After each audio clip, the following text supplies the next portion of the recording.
And I was talking to Ellen just before. I'm obviously incredibly biased because I started my first job working for my mum in her pharmacy, doing exactly what Ellen is doing. So I'm excited to see what Ellen's been up to. So Ellen, why don't you tell us? So I'm currently training to be a pharmacy dispensing assistant. It's actually a combined dispensing assistant course provided by Hollywood. So when I started in the pharmacy, I didn't know anything to do with the industry or pharmacy. I'm about halfway through now.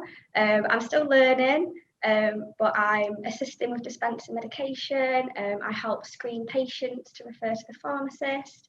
And I'm constantly broadening my knowledge with the help of the pharmacist and other staff members. I'm really enjoying working in the vaccination centre currently. I find it really rewarding. Everyone's so grateful. And yeah, it's been really good.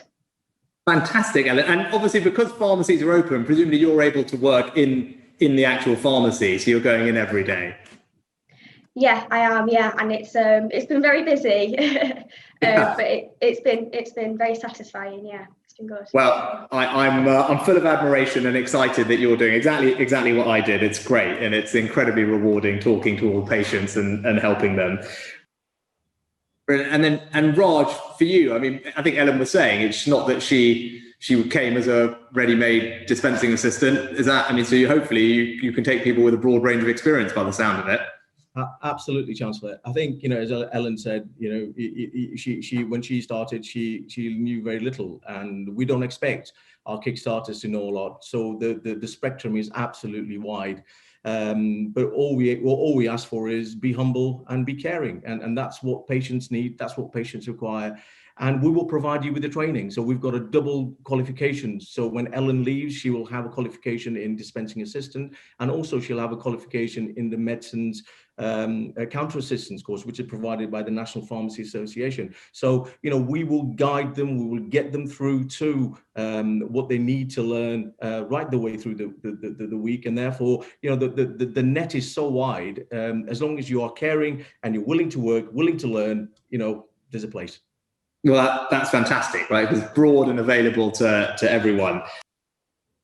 Brilliant. Well, I'm glad to hear that. Raj, do you have any thoughts on that as well? Yes, Chancellor. I think in terms of